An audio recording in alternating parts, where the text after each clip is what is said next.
Assalamualaikum warahmatullahi wabarakatuh. Om Swastiastu, Namo Buddhaya, salam kebajikan. Kembali bersama 9.0 TV dari Buta Pandrita Lopi Kabupaten Bulukumba. Sahabat-sahabat sekalian, ada video yang membuat saya sebenarnya miris ya.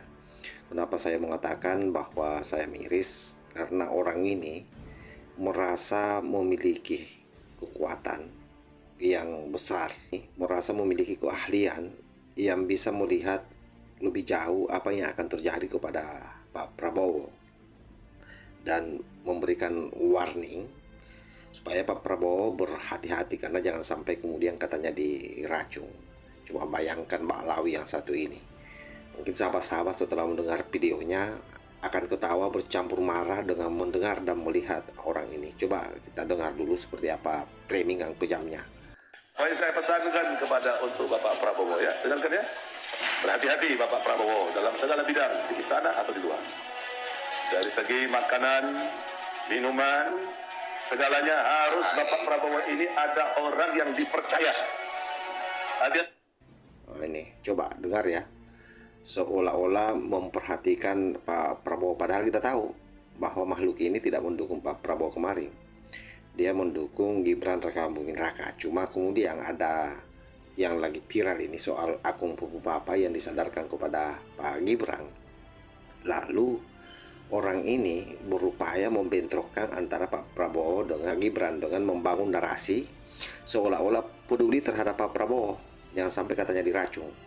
Nah, di sini juga menegaskan bahwa orang ini, si Muhdor, merasa memiliki kekuatan supranatural yang luar biasa yang mampu melihat apa yang akan terjadi kepada Pak Prabowo. Dan kalau kita mengingat orang ini, sahabat-sahabat tentu tahu ya bagaimana dulu framing-nya yang mau memberikan efek kejut terhadap Kiai Imanuddin Usman Al-Bantani dan seluruh barisannya katanya.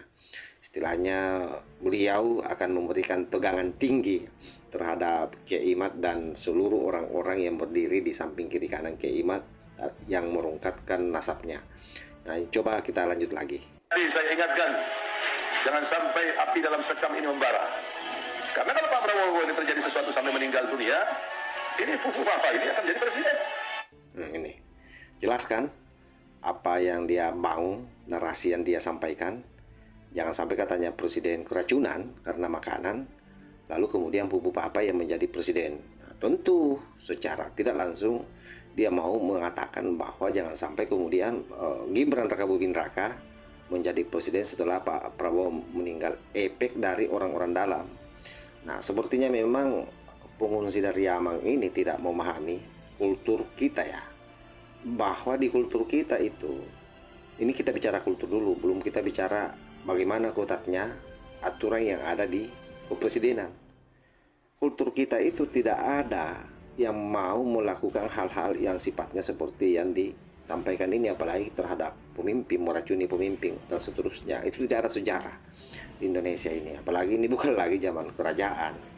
Zaman kerajaan itu yang biasanya seperti itu, karena saking lamanya berkuasa sehingga kemudian harus dibunuh supaya dia bisa digantikan. Ini kita sudah dalam proses demokrasi, ada proseduralnya, orang sabar menunggu saja memperbaiki bagaimana pelayanan ke rakyat. Misalnya Mas Gibran, kalau toh pada akhirnya nanti 2029 dia maju, ya sah-sah saja karena itu demokrasi. Tetapi untuk saat ini, dengan narasi-narasi yang disampaikan oleh Pak Muldor ini sangat tidak masuk di akal. Framing sangat kejam terhadap keluarga Pak Jokowi. Dan hemat saya ini sangat luar biasa ya. Luar biasanya kenapa? Karena orang ini tidak mendukung Pak Prabowo, yang dia dukung kan Anies Baswedan, tapi dia mengambil celah di kasus ini.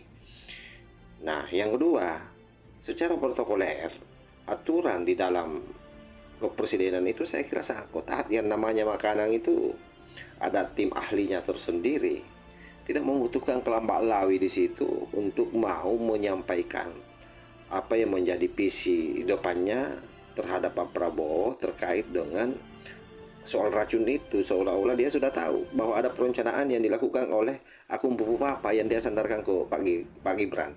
Ini kita lanjut lagi. Yang bahaya itu justru kalian.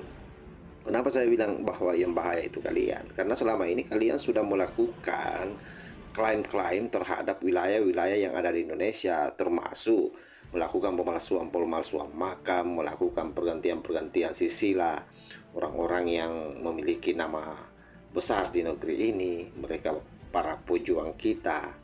Kalian sematkan Balawi itu kalian yang berbahaya, bahaya yang nyata di depan mata kita, tetapi lagi-lagi kalian tidak sadari itu.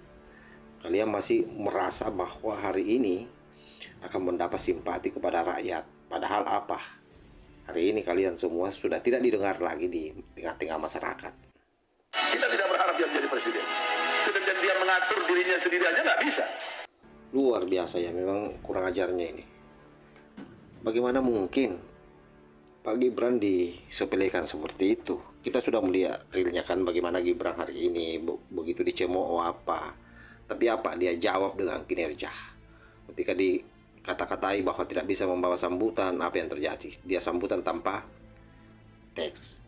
Nah, ini kan luar biasa sahabat ya. Belum lagi dengan posko pengaduan yang dibuat di Istana Wapres. Dan saya punya keyakinan semua yang dilakukan Mas Wapres ini itu terkoordinasi dengan Pak Prabowo. Tidak mungkin berani melakukan sendiri tanpa ada izin dari Pak Prabowo. Karena banyak juga peremingan-peremingan di luar sana bahwa seolah-olah Pak Gibran ini curi start untuk membangun citranya, padahal itu tidak ada di dalam agenda mereka. Mereka murni melayani rakyat hari ini. Tetapi itulah politik sahabat ya. Kita jangan terglorifikasi, intinya bahwa apapun yang disampaikan oleh mereka ini para kelam Balawi jangan ditelan mentah-mentah. Karena pada prinsipnya semua kata-katanya bersayap. Ada iming-iming di situ. Iming-imingnya apa? Secara politik dia mau dianggap oleh Pak Prabowo bahwa dia sangat perhatian kepada Pak Prabowo dan berupaya membenturkan antara Pak Prabowo dengan Mas Gibran. Dan kalau itu terjadi, maka berbahaya untuk stabilitas pemerintahan dan masyarakat ke depan. Karena itu saya kira semua yang dilakukan ini muaranya adalah sangat politis, berupaya menepuk permukaan air yang keruh. Dan itulah ciri khas mereka, berupaya terus mencari pintu yang memang selama ini sudah kesulitan. Mau melakukan pendakwiran, masyarakat sudah pintar, tidak ada lagi yang mau didakwiri. Akhirnya apa? Dia berupaya gimana caranya supaya dia bisa masuk merangsek ke kekuasaan dengan mengukuhkan seolah-olah sangat mencintai Pak Prabowo. Tetapi lucunya karena kemudian menindis wakilnya Pak Prabowo. Padahal harusnya mereka semua ini tahu bahwa yang namanya presiden dan wakil presiden itu tidak bisa dipisahkan. Pak Prabowo juga tanpa Gibran belum tentu menang. Dan saya kira Pak Prabowo menyadari itu. Berkali-kali dia capres, dia tahu betul betapa sulitnya menang. Tetapi begitu dia mengganti Gibran, langsung menang. Dan kalian semua jadi penonton saja. Nggak usah di situ seolah-olah memberikan perlindungan terhadap Pak Prabowo, padahal yang kalian sodorkan sesungguhnya adalah racun bagi bangsa ini.